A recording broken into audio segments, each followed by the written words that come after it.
नमस्कार, energy meter में आप सभी का स्वागत है। मैं हूं ब्रिज द्विवेदी। अमेरिकी राष्ट्रपति डोनाल्ड ट्रंप ने भारत पर 25% टैरिफ लगाने का ऐलान कर दिया। 1 अगस्त से ये टैरिफ लागू हो जाएंगे, यानी कल। इसके बाद से ही लगातार ट्रंप रूस को भी धमकी दे रहे हैं टैरिफ का, जिसका असर प्राइसेस पर पड़ता हुआ दिखाई देगा। ट्रंप ने कहा है कि भारत रूस से सैन्य उपकरण और तेल खरीदता है, जिससे रूस को यूक्रेन में युद्ध जारी रखने में मदद मिल रही है। अगर ऐसा ही कुछ होता रहा तो इसके लिए भारत को अतिरिक्त पेनल्टी भरनी होगी। इससे भारतीय रिफाइनर्स को भी अंदर डर का माहौल बना हुआ है। सरकार की ओर से भी स्पष्टीकरण मांग रहे हैं, जिसकी वजह से क्रूड की कीमतों में जबरदस्त उछाल देखने को मिला है। ब्रेंट क्रूड $73 के करीब ट्रेड कर रहा है, वहीं WTI क्रूड $70 प्रति बैरल के करीब ट्रेड करता हुआ नजर आ रहा है। MCX पर देखें तो 6100 रुपये प्रति बैरल के करीब ट्रेड करता हुआ कच्चा तेल दिख रहा है। वहीं अगर नेचुरल गैस की बात की जाए तो इसमें नेचुरल गैस में गिरावट दिख रही है, 264 के करीब ट्रेड कर रहा है। ऐसे में आज के लिए कच्चा तेल और नेचुरल गैस में ट्रेडर्स की क्या स्ट्रैटेजी होनी चाहिए, कच्चा तेल खरीदें या बेचें, इस पर बात करने के लिए हमारे साथ जुड़ रहे हैं मोतीलाल ओसवाल फाइनेंशियल सर्विसेज के एनालिस्ट मानव मोदी जी। सर, बहुत बहुत स्वागत है आपका द बोनस में। बहुत बहुत शुक्रिया ब्रिज जी। सर, क्रूड में ज़बरदस्त उछाल देखने को मिल रहा है, प्राइजेस अपसाइड है, यहाँ से क्या लग रहा है और भागता हुआ दिखाई देगा क्रूड, या थोड़ी सी करेक्शन डाउनसाइड आने के चांसेस लग रहे हैं? जी बिल्कुल, आपने जो शुरुआती में जैसे सेटअप किया है कि क्रूड में जो तेज़ी आई है बहुत समय बाद आई है, और यही लेवल की यही तेज़ी का मुझे लगता है मार्केट को भी इंतज़ार था कि कब से इतनी सारी अनसर्टेनिटी थी। डिमांड भी समर ड्राइविंग का अगर आप देखें चल रहा था, उसके साथ ही साथ ओपेक के भी काफ़ी कमेंट्री आ रही थी, तो प्राइसेस एक दायरे में ही थे। लेकिन कहीं ना कहीं अब जाके ऐसा लग रहा है कि जो हम इतने समय से बोले कि जब तक 6050 6080 के ऊपर नहीं निकलता तब तक थोड़ा वो एक सीमित दायरे में ही रहेगा, और उसी हिसाब की ट्रेडिंग हो रही थी। लेकिन कल एक बहुत बेहतरीन तरीके से हमने कच्चे तेल को उस रेंज से बाहर निकलते हुए देखा है। मुझे ऐसा लग रहा है कि बिल्कुल ये जो अप मूव है, ये जो रैली है, वे ये कंटिन्यू रह सकती है। लेकिन बिल्कुल जो एक ही दिन में 3-4% का मूव आया है, उसमें थोड़ा बहुत एक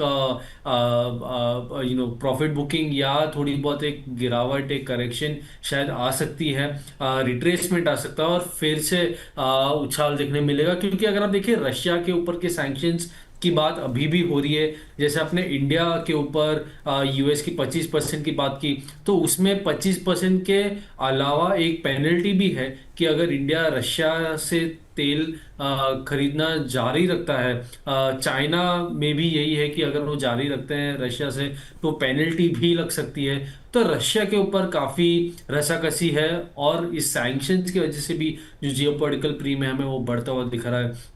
तो मेरे ख्याल से इसके अलावा ओपेक प्लस के भी कमेंट्स, 1 अगस्त को ओपेक की मीटिंग होगी, उसमें क्या कमेंट्री आती है, कैसी होगी वो, ये सारी चीज़ें मुझे लग रहा है जी एक एक रिस्क प्रीमियम बढ़ा रही है।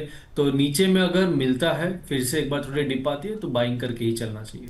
सर, वैसे ब्रॉडर रेंज में क्या देख रहे हैं आप? 6100 का लेवल अभी नज़र आ रहा है। ब्रॉडर अगर लेवल्स देखें तो सपोर्ट और रेजिस्टेंस लेवल्स क्या नज़र आ रहे हैं सर? मेरे ख्याल से इमीडिएट बेसिस पे 6000 6020 नीचे का नियर टर्म सपोर्ट होगा, और ऊपर में 6200 6250 ऊपर का रेजिस्टेंस होगा। तो 6000 और 6200 भी अगर पकड़ेंगे, 200 रुपये का रेंज जो है ये अभी के लिए एक नया रेंज हो सकता है। 200 रुपये का एक नया रेंज दिखाई दे सकता है। सर, कोई इंट्राडे कॉल है क्या क्रूड ऑयल को लेकर? जी बिल्कुल, अगर डिप में हमें 6080 के करीब कच्चा तेल जाता हुआ दिखता है तो वहां से एक बार बाइंग बनती है।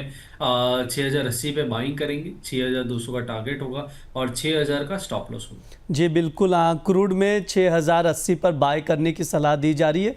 अभी 6100 के करीब ट्रेड कर रहा है, यानी बाय ऑन डिप की स्ट्रैटेजी अपनाकर चल सकते हैं। स्टॉप लॉस लगाना है 6000 का, टारगेट जो होगा 6200 का लेकर चल सकते हैं, यानी अपसाइड बना हुआ है क्रूड में इस वक्त।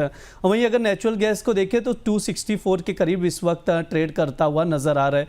काफ़ी ज़्यादा वॉलेटिलिटी नेचुरल गैस में भी देखने को मिली है, हालांकि थोड़ी सी गिरावट है 1% की। सर, क्या राय रखते हैं नेचुरल गैस को लेकर? जी बिल्कुल, नेचुरल गैस में अगर आप देखेंगे तो काफ़ी ज़्यादा मोमेंटम नीचे का ही रहा है। पिछले हफ्ते भी अगर हम देखें तो जब से वो 300 के रेंज से नीचे आया है, तब से हमने एक गिरावट ही आती हुई देखी है, और ये सस्टेन्ड गिरावट है। इनफैक्ट पिछले एक दो दिन में जब वो रिकवरी आई थी, तब ऐसा शायद एक लगा था, सेंटिमेंट शायद चेंज हो रहा है, 280 के करीब भाव जा सकते हैं, लेकिन फिर से एक बार हमने रिवर्सल आता हुआ देखा, तो वीकनेस कंटिन्यूड है। जैसे हम सीजन की बात करते हैं तो ऑफ सीजन में जो हॉटर देन वेदर की जो बात है, वहां पे वो डिमांड अभी भी हमें नहीं आती हुई दिख रही है। स्टोरेज वैल्यू अभी भी ज़्यादा है, 5 ईयर जो एवरेज है उससे ज़्यादा अभी भी सरप्लस है। तो ये सारी चीज़ें कहीं ना कहीं प्रेशर करती रहेगी प्राइसेस को। तो मेरे ख्याल से नेचुरल गैस में सेल ऑन राइज का व्यू होना चाहिए। थोड़ी भी अगर बढ़त आती है, मान लीजिए 270 के आसपास भी अगर आता है, तो वहां से बेच के ही काम करना चाहिए। जी बिल्कुल, हाँ, सेल ऑन राइस की नेचुरल गैस में स्ट्रैटेजी अपनाकर चल सकते हैं। सर कोई ट्रेडिंग कॉल है आज के लिए, इंट्राडे के लिए? जी बिल्कुल, 268 पे अगर नेशनल गैस आता है तो वहां पे बिकॉली कर सकते हैं। 275 का स्टॉप रहेगा और 258 का टारगेट हो। जी बिल्कुल, हाँ, नेचुरल गैस में शॉर्ट करके चल सकते हैं। 268 पर स्टॉप लॉस लगाना है, 275 का टारगेट 258 का लेकर चल सकते हैं। ये ट्रेडिंग कॉल आप लोग नोट डाउन करके चल सकते हैं। स्टॉप लॉस लगाकर ही ट्रेड करें, क्योंकि मार्केट में अनसर्टेनिटी बनी हुई, लगातार ट्रंप की ओर से बयान दिए जा रहे हैं, बार बार अलग अलग बयान दे रहे हैं। कभी पाकिस्तान के टैरिफ को लेकर, कभी ब्राज़ील पर तनाव लगातार साधता हुआ नजर आ रहा है। भारत पर ऑलरेडी कल टैरिफ का ऐलान कर दिया गया सोशल मीडिया के थ्रू। तो लगातार ट्रंप की ओर से बयान दिया जा रहा है, उस पर आप लोग नज़र बनाकर रखें। जो भी अपडेट्स आएंगे वो हम लोग भी आप लोगों तक लेकर आ रहे हैं। सर कोई डिस्क्लेमर रहेगा आपकी ओर से? जी बिल्कुल, जो भी हमने डिस्कस किया है उसमें मेरी कोई पर्सनल पोजीशन नहीं है, क्लाइंट की हो सकती है। जो भी हमने डिस्कस किया वो स्टॉप लॉस लगा के ही काम कीजिए, और अपने फाइनेंशियल एडवाइजर की सलाह लेके ही निवेश कीजिएगा। जी बिल्कुल, हाँ, सर की ओर से भी कहा जा रहा है स्टॉप लॉस लगाकर ही ट्रेड करें। हमारी ओर से भी लगातार अपील की जाती है, ज़्यादा नुकसान ना हो, लॉस में ना जाए आप लोग, इसलिए स्टॉप लॉस लगाकर ही ट्रेड करें। सर बहुत बहुत शुक्रिया एनर्जी मीटर में जुड़ने के लिए। बहुत बहुत शुक्रिया।